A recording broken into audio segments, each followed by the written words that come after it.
Sasadanandana Vajajanaranja Anandana Vajajanaranja Jamuna Tira Vanachari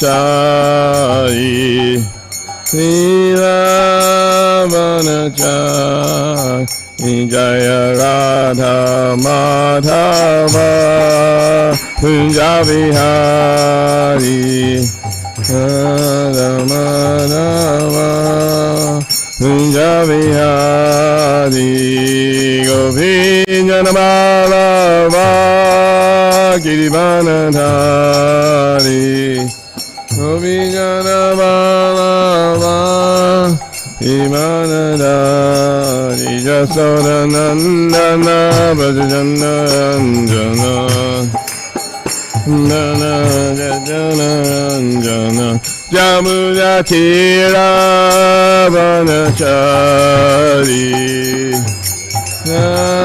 Vanachari Hare Krishna Hare Krishna Krishna Krishna Hare Hare Hare Rama Hare Rama Rama Rama Hare Hare Krishna Hare Krishna Krishna Krishna Hare Hare Hare Rama Hare Rama Rama Rama Hare Hare Jaya Prabhupada Jaya Prabhupada Jaya Prabhupada Srila Prabhupada Namu Manada Namu Manada Prabhupada Srila Prabhupada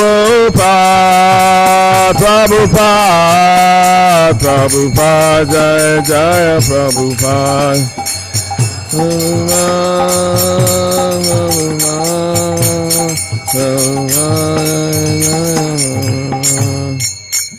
Jai Nityaleva Vishnu Vishnupad Paramahansa Parivajikacharya Stota Sadashi Shriman His Divine Grace A.C. Bhaktivedanta Swami Srila Prabhupada Ki Jai Nityaleva Vishnu Vishnupad Paramahansa Parivajikacharya Stota Sadashi Shriman His Divine Grace Srila Bhaktisiddhanta Saraswati Thakur Maharaj Prabhupada Ki Jai Ananta Gauri Vaishnavinda Ki Jai Iskcon Founder Acharya Srila Prabhupada Ki Namacharya Shri Haridas Thakur Ki Prem Seko Shri Krishna Chaitanya Prabhu Nityananda Shri Advaita Shri Gadadhar Shri Vasadi Gaur Bhaktivinoda Ki Shri Shri Radha Krishna Go Gopinath Shyamakunda Radha Kungir Govardhan Ki Shri Vrindavan Dham Ki Shri Mayapur Navadvip Dham Ki Shri New Hastinapur Dham Ki Shri Harinam Sankirtan Ki Priyam Madanga Transcendental Bhakti Shushan Ki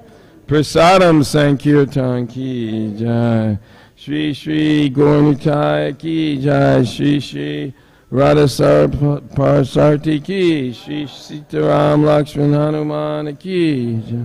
All glories to the assembled devotees. All glories to the assembled devotees. All glories to the assembled devotees. All glories to Shri Shri Guru and Shri Gauranga. Shri Prabhupada Ki Jai. Om Namo Bhagavate Vasudevaya. Vasudevaya. Om Namo Bhagavate Vasudevaya. Om Namo Bhagavate Vasudevaya. Om Namo Bhagavate Vasudevaya. Vasudevaya. Om Agyanatimirandasya Ganagana Salakaya Chakshuran Militam Jaina Tasmai Shri Guruve Namah. My eyes are clouded but I'm blinded, but my eyes are opened by the torchlight of knowledge from my spiritual master, Srila Prabhupada. I offer all my humble obeisances unto him. So this is the Srila Prabhupada Lilamrita. and we're reading from I Have Done My Part. This is and okay, so I'll start. Prabhupada was ready to leave, but the delays and anxieties persisted. Balavanta returned from Calcutta, but Srila Prabhupada was not pleased to see him.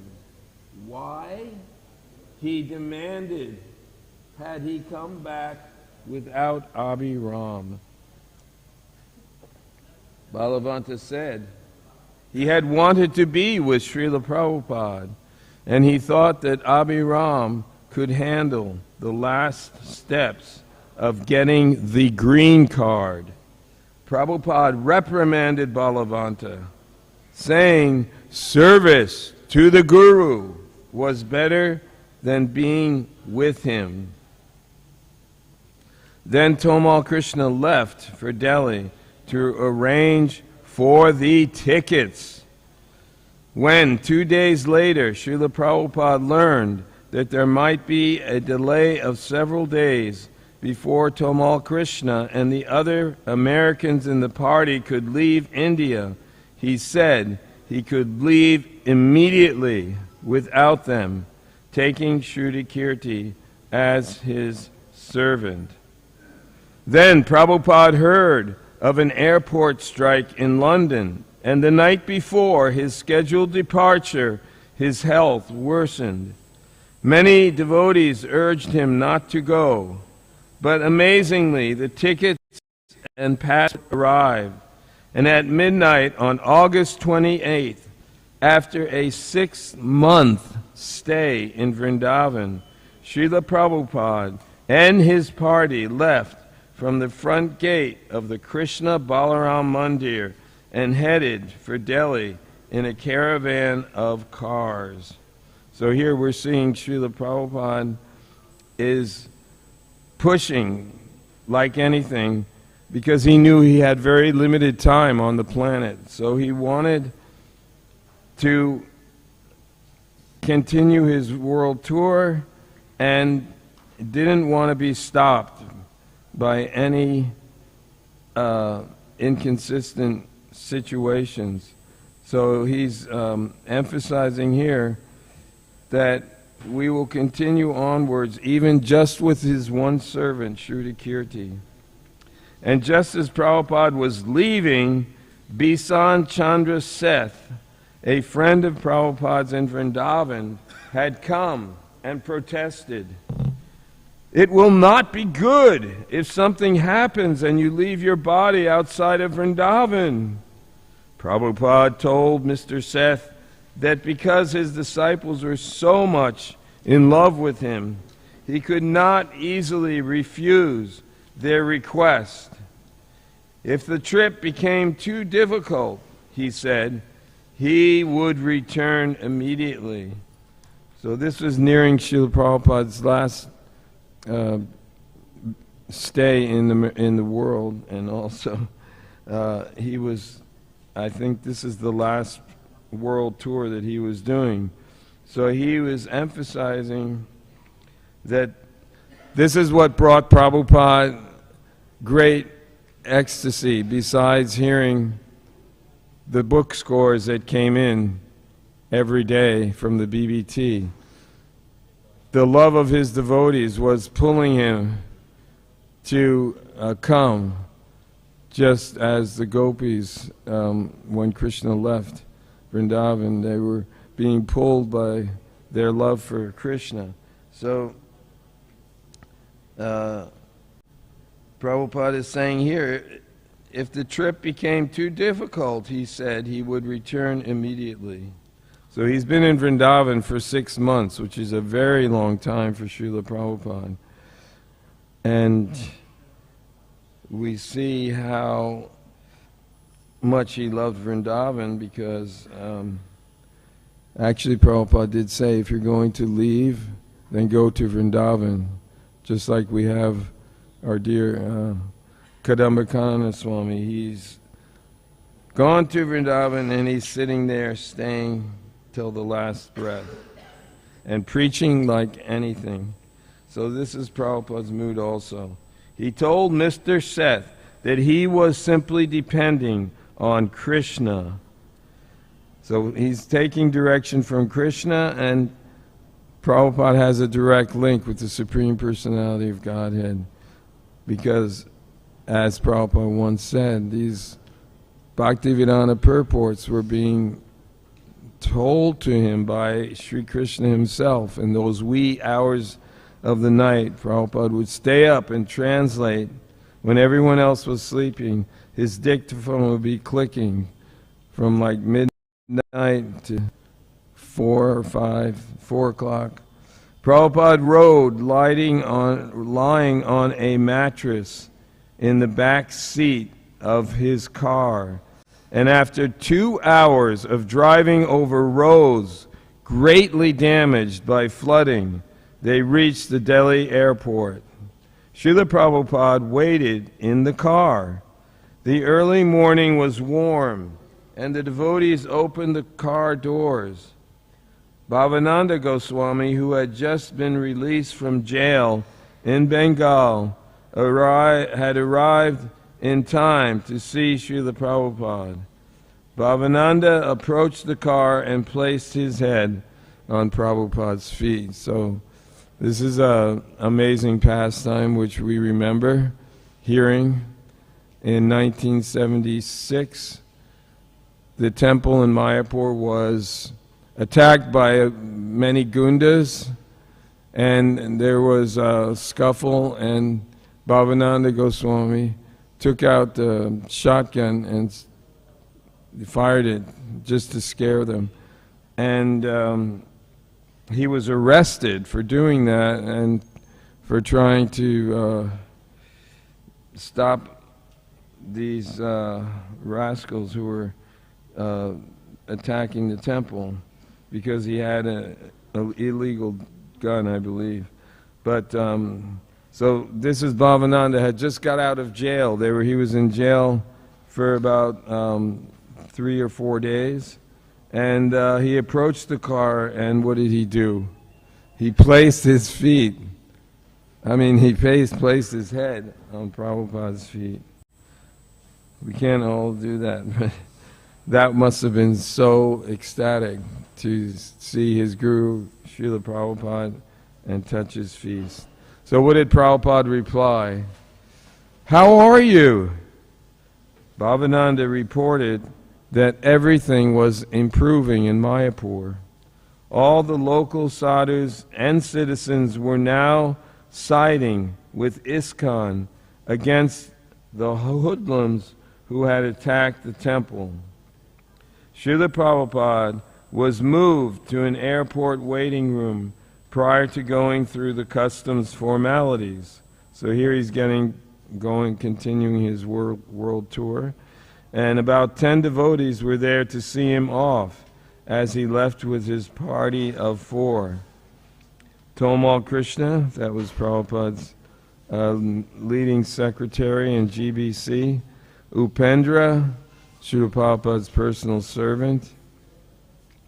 Pradyumna was the translator and did the Sanskrit and helped translate Prabhupada's book, and Pradyumna's wife Arundhati. Srila Prabhupada sat up right on the airport couch, silently fingering the beads in his bead bag.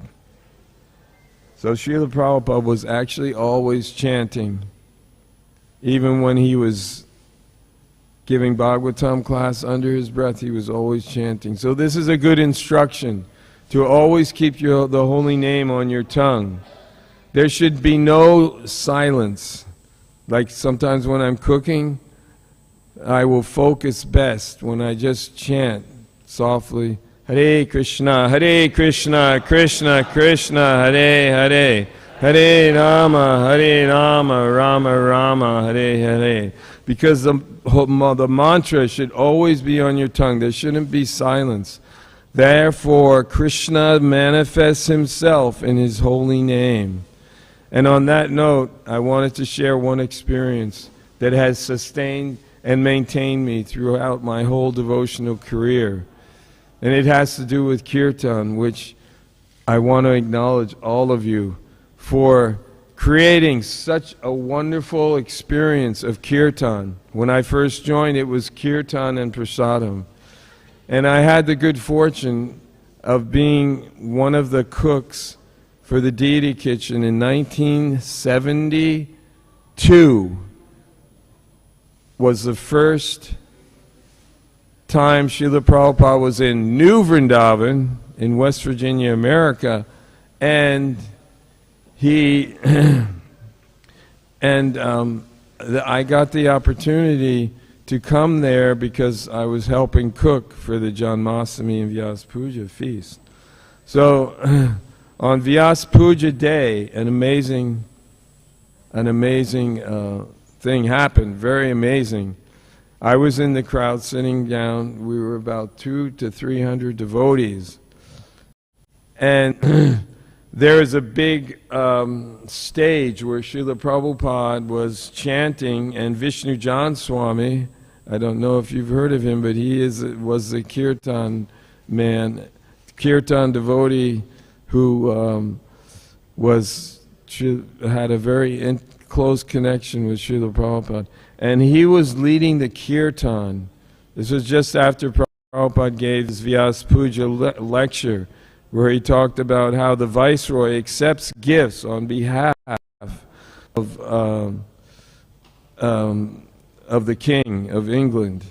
And because there was in the audience were many parents, so they were wondering, why is this person getting so much glorification? And Srila Prabhupada said, it is not for me to enjoy, but I am simply giving it back to the Viceroy. So Srila Prabhupada, after he finished his lecture, Vishnu Jan Swami began chanting first the Samsara prayers, and after the Samsara, Nama Om, and then the Hare Krishna mantra. And all of a sudden, after he chanted 2 or 3 of the Hare Krishna mantra, Prabhupada, who was playing kartals, took over the kirtan. And we were all sitting down, and all of a sudden, this it felt like the heavens the spiritual world had come down, and Srila Prabhupada was leading the kirtan, and all of us were in ecstasy, like standing up. Many devotees were crying and whimpering, and the experience of transcendental sound, the holy name coming from Srila Prabhupada's mouth, had created an incredibly awesome energy. I mean, I was standing next to many devotees. We were jumping up and down, and they were crying.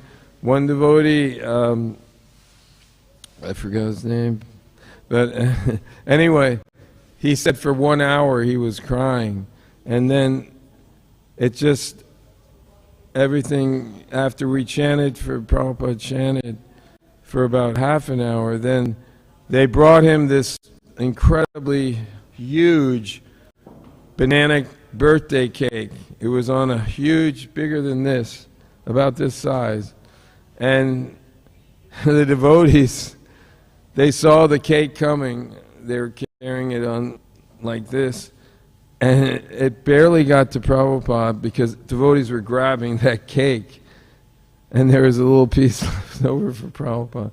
But Prabhupada took it, and he said, "Where's more?" So they cooked more of it. But that kirtan that I will never forget has sustained and maintained me for all my devotional career. So this is how we basically joined Kirtan and Prasadam, and then there was some philosophy in between. So we continue here. The devotees felt there was no need for Srila Prabhupada to talk. Just being with him was wonderful. Devotee of the Lord, Shaktivesh avatar, descended at the request of Sri Krishna himself, to come down and give us the mercy. So this is chapter 9, Krishna's Great Soldier. During the long flight, Srila Prabhupada remained solemn. His servants were helpless to alleviate the difficult situation, as they might have in Vrindavan, and cigarette smoke, loud talk, and drunken laughter surrounded them. This is the way it was in the old days. And there was no... Anyway, Tamal Krishna, despite his concern, did not know what to do for Srila Prabhupada or what to ask him. Srila Prabhupada had often expressed a dislike for conversations with questions like, "How are you feeling?" Prabhupada's servants knew that they could not fully understand their spiritual master's thinking, and the scriptures also warned that one should not attempt to understand the mind of the Vaishnava. But they knew their service was to relieve him by arranging for quiet, by assisting him in bathing and dressing, or by taking him to the temple for darshan of Krishna Balaram. I remember this from Abhiram Prabhu, who was Prabhupada's secretary and Prabhupada's nurse for 9 months. He was taking care of Prabhupada on his last days when his body was just skin and bones. So he was doing such wonderful service for Srila Prabhupada, bathing and dressing him.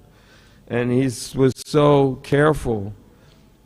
And he was at one situation feeling quite remorseful that he was not handling Prabhupada properly. And Prabhupada, who was so sensitive to everyone, he said, "I'm so sorry that I'm giving you so much trouble." And then Abhiram said, "If you do not give me trouble, I will be in Maya. I must do this service for you. Otherwise Maya will attack." So, now, however, they were helpless to perform any of these tasks. Now, more than ever, Srila Prabhupada was in Krishna's hands. So he's not completely disabled at this point. He's still traveling. Earlier that year in Bhuvaneshwar, he had said that his disciples, although willing to help, could not change the situation if he was inconvenienced by old age. And he had even given the example that although he might be in his opulent quarters at the Bhaktivedanta Manor, this is the building that George Harrison donated to Iskcon, that did not mean he would not suffer inconvenience. But Tamal Krishna, being very sensitive to Prabhupada's desires and experienced in serving him several times, moved over and spoke with his spiritual master. "Srila Prabhupada," he said, "when you get to London, the devotees will be so pleased to see you." "Yes," Srila Prabhupada replied, "it is good that we are going." Otherwise, Srila Prabhupada was mostly silent, meditating on Krishna and his mission of bringing love of Krishna to the whole world. The flight turned out to be an unusually exhaustive ordeal. When the plane landed in Rome, it was delayed there for 4 hours, and Srila Prabhupada had to wait in the airport lounge. When finally they arrived over London, the captain announced that they could not land yet due to the strike, and so they continued circling for hours. This is what's going on in the airport. There was a strike. So finally, 20 hours after leaving Delhi, the plane landed at Heathrow Airport. Customs and immigrations officials and the British Airways ground crew allowed Srila Prabhupada in a wheelchair to quickly pass through all the formalities. And soon he was amid a throng of enthusiastic disciples and then sitting in a white Rolls Royce en route to Bhaktivedanta Manor. The London airport and the busy highways leading into the city are certainly a great contrast to the peace and spirituality of Vrindavan. But for Srila Prabhupada to suddenly leave the climate and transcendental culture of India to fly to the West was not unusual. He had been doing that, going from east to west, from north to south, from one nation to another, to the snowlands, to the tropics, to the cities, to the jungles, mixing with white people, black people, and Orientals at an almost constant pace. He was no Hindu village guru suddenly astounded to see hundreds of automobiles racing on the highway, or to see factory smoke, or skyscrapers, or the blind rat race of the meat eaters. There was no question of culture shock for Srila Prabhupada. But there was a shock for his disciples in London, who had never imagined that he would be so thin, or that anyone could travel in such a condition. So this was Prabhupada's condition. His body was so thin that you could see the bones, and he wore these dark glasses, and he was in a wheelchair. For the devotees who had been at the airport to meet him, it had been a heart-rending experience. Even those who had heard the reports of Prabhupada in Vrindavan were not emotionally prepared for such a change, for them to see Prabhupada and to experience how he was suffering so much. Devotees became very, very distraught. Prabhupada was as transcendental as ever, or even more than ever, but the devotees were shocked at first to see him so different. Now he appeared like a powerful sage who had been undergoing long austerities for the benefit of humankind, and who had become transcendental to his body, although living within it. At Bhaktivedanta Manor, Srila Prabhupada went from the car to a palanquin and entered the temple room, where about 300 disciples and well-wishers were waiting to be with him. Devotees from all the Iskcon centers in northern and southern Europe had rushed to England on a last-minute notice. They were holding Kirtan for Srila Prabhupada as he entered, and they too, like the devotees at the airport, were deeply shocked. And for a moment, when they saw Srila Prabhupada wearing his dark sunglasses and appearing so thin, the Kirtan almost stopped. Yet they simultaneously remained joyful and ecstatic, really realizing that despite such difficulty, he had actually come to the West to be with them and encourage their Krishna consciousness. They had been praying for him for many months. The prayer, "My dear Lord Krishna, if you so desire, please cure Srila Prabhupada." He had been printed on a banner and hung over Prabhupada's Vyasasana. All the temples in all the world were chanting this prayer, I remember. The devotees of England, wanting to reciprocate with Srila Prabhupada with more than just the sentiment of their words, were also leading the world in transcendental book distribution. When a few weeks ago they had heard that Srila Prabhupada might be coming to England, it hadn't seemed possible, considering his physical condition. They had heard he might leave his body at any moment, but then later they had heard he was better and he was coming to London. Even when they had heard he was definitely coming, they had been incredulous. But now it had come true. The deity room curtains were open, and Srila Prabhupada beheld Radha Gokulananda.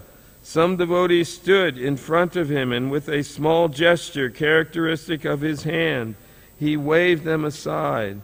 Without any change of expression, he sat with concentrated attention, facing the gorgeously dressed deities of Radha Gokulananda, whom he had named 4 years ago when calling for them to come and be worshipped here by the devotees of England. Without saying a word, Prabhupada went up to his room, where as many devotees as possible joined him. He had always said he felt comfortably in these quarters, and once again, he was pleased to see outside his window the large lawn, the lake, and the ducks. The devotees sat before him with their palms folded, aware that this was no casual meeting. They had already offered their lives completely to Srila Prabhupada, and there was nothing more they could offer in words that would equal their dedication. A devotee placed a large silver plate full of prasadam on the table before Srila Prabhupada. He picked up a milk sweet and tasted it, then a piece of mango. The 100 devotees who had squeezed into the room looked in from the doorway, watched his every moment with fixed attention. There was complete silence. Then Srila Prabhupada looked up, smiling. "So," he said, "is everyone all right?" "Jai Srila Prabhupada," was the warm reply. The tension of seeing Srila Prabhupada's different appearance suddenly melted, and everyone simply wanted to make him feel comfortable and to please him with their service. For the rest of the day, Srila Prabhupada remained alone, resting. Tamal Krishna lectured to the devotees in the temple room, explaining how Srila Prabhupada had decided it was better to travel, even at such a great risk, than to be invalid. Tamal Krishna told how someone had suggested Srila Prabhupada go to Tehran or Italy or France because of the airport strike in London, but how he had said, "I want to go to London.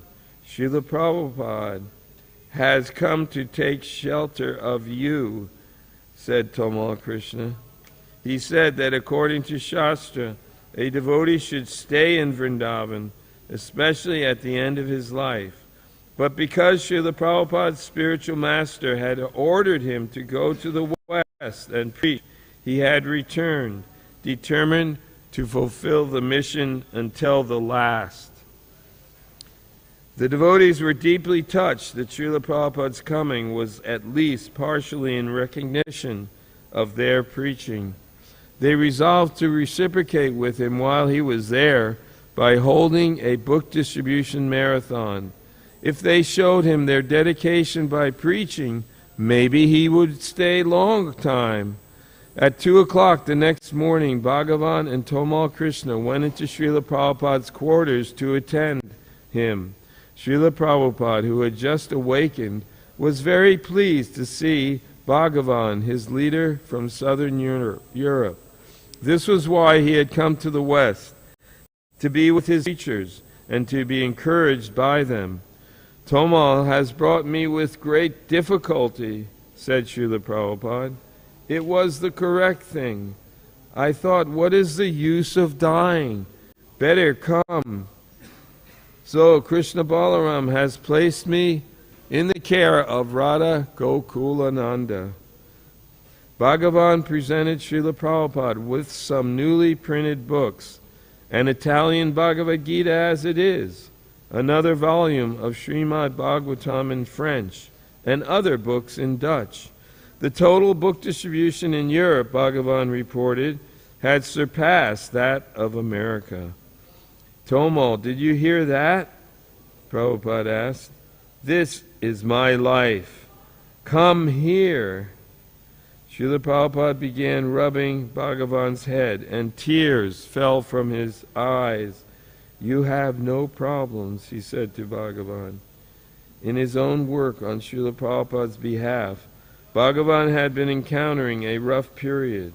But when Srila Prabhupada said, you have no problems, he took it that if he persevered, everything would be all right.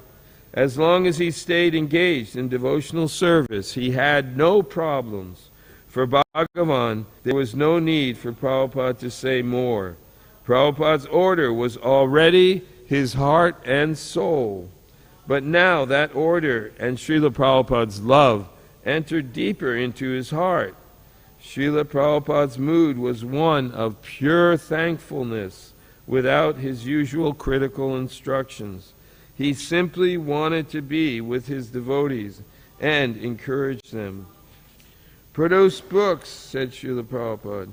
These books are all the mercy of my Guru Maharaj. No author throughout the world has written so many books. Shakespeare, Milton, Dickens, neither their books have been so widely read or with such appreciation. When Prabhupada came down to the temple room in the morning, all the devotees were able to be with him. Devotees here are all Vaikuntha men, said Srila Prabhupada. Good looking and nice dressing. Gokulananda is so beautiful.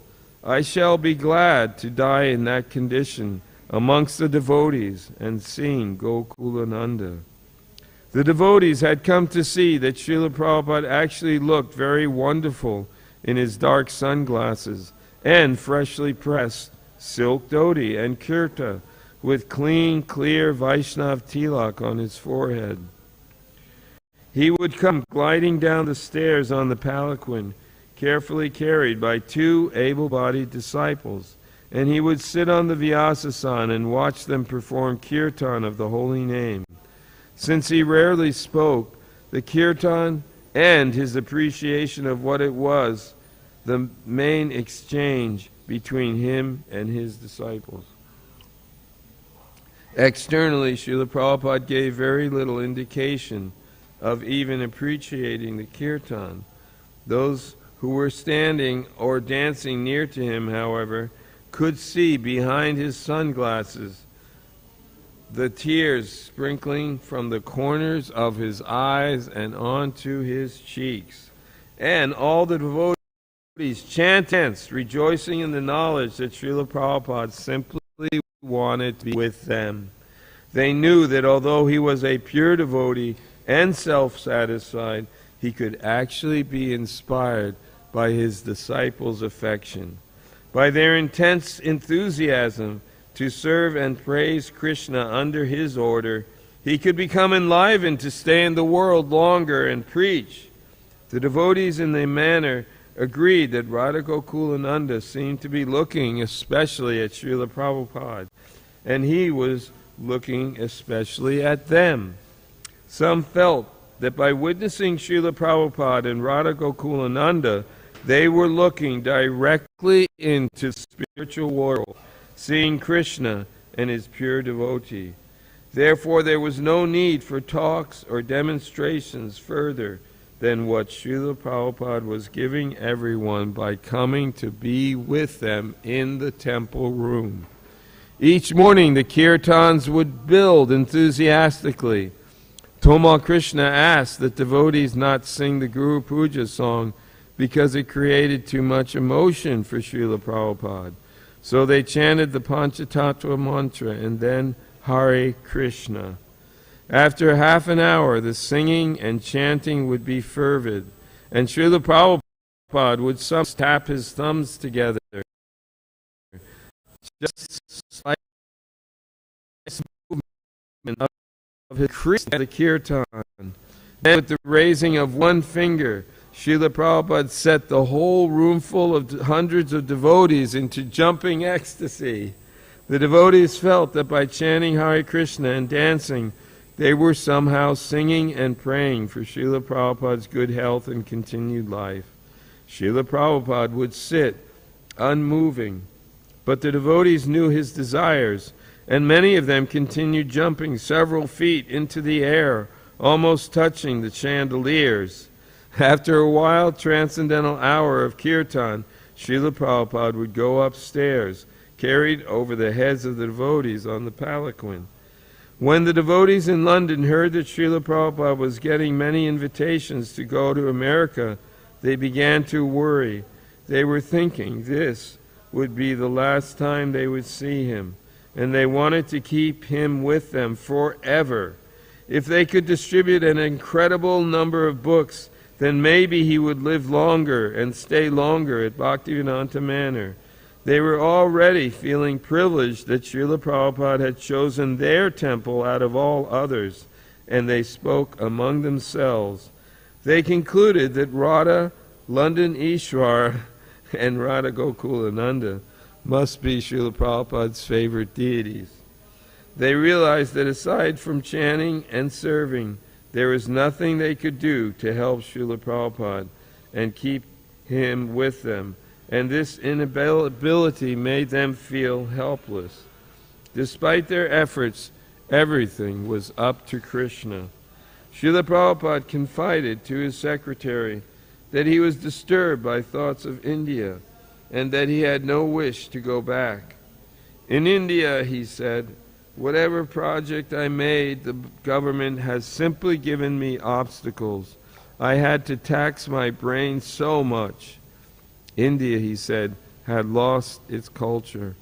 Now they think everyone is God, and they do not understand bhakti, the teachings of Bhagavad Gita.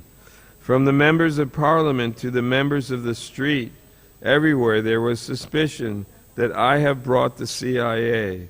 Such a mistake they have made. Srila Prabhupada had come to London. His emotions were much more noticeable than before. Where he would have checked his emotions before, he now did not or could not. He frequently cried in ecstasy because he was saturated with love for Krishna. At any moment his tears might come. While hearing a kirtan, seeing the deities, hearing of a devotee's service, the tears would pour down his cheeks, making his visage more beautiful. At other times he would utter a long, deep not out of physical pain, since he said he was quite all right, but out of his Krishna-conscious emotions, the ecstasy of his love for God. After a few days, Srila Prabhupada got a good report on the progress of his U.S. residency. Balavanta had gone to Washington, D.C. and now phoned to say Srila Prabhupada would have no difficulty in getting his expired residency renewed. All the officials Balavanta had contacted were friendly and invited Srila Prabhupada to return. Tamal Krishna conveyed this message to Srila Prabhupada, sat on a mat, his frail body being massaged by Upendra. Instantly, tears welled up in Srila Prabhupada's eyes, and with a choked voice he said, America has been so good to me, to give me money, men, everything. I have no designation that this is my country, but because they have given me so much facility, I cannot forget my obligation to them. I want to make them happy, and through them the whole world. Srila Prabhupada looked forward to traveling to America shortly after Janmashtami, which would fall on September 6, 2 weeks from the date of his arrival in England. I want to live a little longer, he said, to make everything more perfect. Will you do this by enthusing the devotees by staying with them? Asked Tamal Krishna. Or is there a specific program? A specific program, said Srila Prabhupada. I want to introduce Varnashram. At our Pennsylvania farm, the biggest problem of life is solved: food. Letters from Ghanasham in Eastern Europe had brought Srila Prabhupada repeated pleasure. Ganesham was on the BBT party, distributing books all over. When Ganesham came to England, therefore, Tamal Krishna brought him before Srila Prabhupada. Calling him near, Prabhupada stroked his head. "This is the Parampara system," he said. "My Guru Maharaj pushed me. I am pushing you, and you are pushing others. It is like a train." The following day, at Tamal Krishna's request, Ganesham came in and read his latest report, which was lengthy, to Srila Prabhupada. He explained some of the difficulties in his preaching and how he was getting around them. But Prabhupada's mood had changed, and he reminded his disciple that the credit was all due to Krishna. Then Harikesh Swami, the GBC secretary for Northern and Eastern Europe, arrived. He entered Prabhupada's room and offered prostrated obeisances. Srila Prabhupada, his eyes overflowing with tears, reached out and rubbed his disciple's head. And Harikesh also began to cry. Harikesh explained that he was setting up his own press for processing Srila Prabhupada's books in European languages.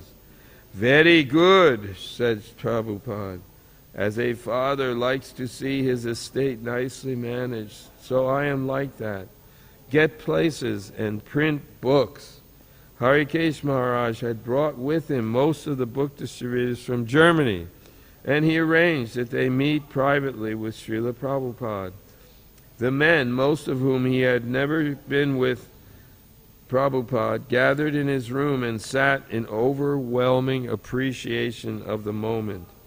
Srila Prabhupada quoted, "Yare deka tare kaha Krishna upadesh," and then said, "So, what is this Krishna upadesh?" At first no one replied, but then one of the boys spoke and said, "One should preach everywhere." "No," said Prabhupada. "What is Krishna upadesh?" Then again there was a silence. This time another boy recited, "Sarvadharman parityagya mamekam sharanam vraja." Srila Prabhupada accepted that and spoke for a few minutes about surrender to Krishna. Thinking it an opportune moment, Tamal Krishna brought out a package of color photographs just arrived from Los Angeles. It was a complete story in pictures of the recent Los Angeles Ratha Yatra. The pictures were brightly colorful, 8 by 10-inch enlargements, and as Srila Prabhupada saw one after another and heard the descriptions from his secretary, he began to make long, humming sounds, and tears came from his eyes. Earlier that morning, as soon as he had awakened, Srila Prabhupada had begun spontaneously speaking about the Ratha Yatra he had performed as a child in Calcutta, and now he was seeing the pictures of a grand procession and festival conducted by his disciples. Seeing the photo of the chariots with a large crowd following, Srila Prabhupada raised his eyebrows and said, "We have never seen such carts."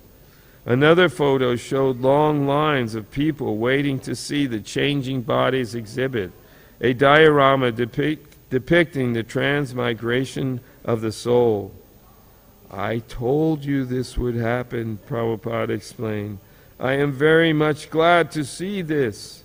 Srila Prabhupada remained so affected by seeing the Ratha Yatra pictures that he wouldn't take his usual massage.